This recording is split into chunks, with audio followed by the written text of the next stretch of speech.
kaugan alang kaniya.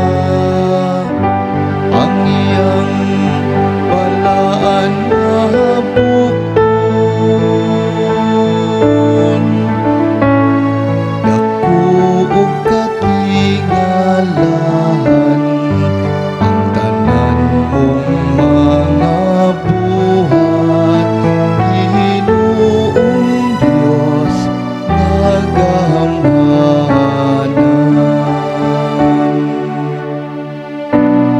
Ang Ginoo nagpahibalo sa iyang kaluwasan, sa atubangan sa kanasuran iyang ipadayag ang iyang katarong.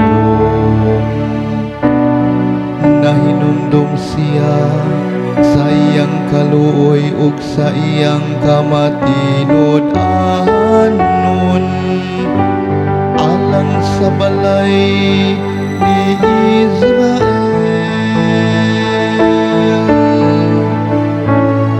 Dako ug katingalahan ang tanan mong mga buhat. Ginoong Dios nagamhanan.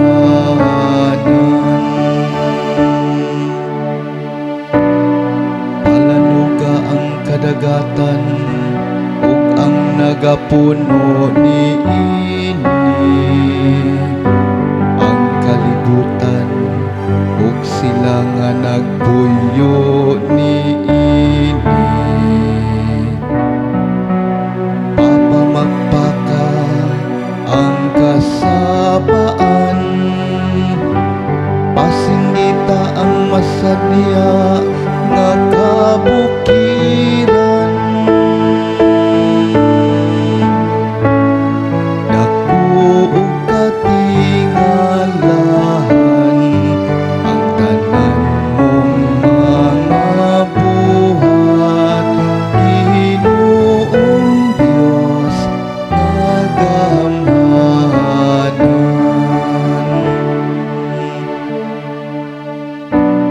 Atubangan sa Ginoo kay moabot siya,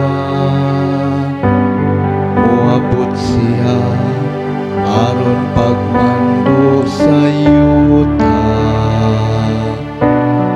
Magmando siya sa kalibutan uban sa katarong,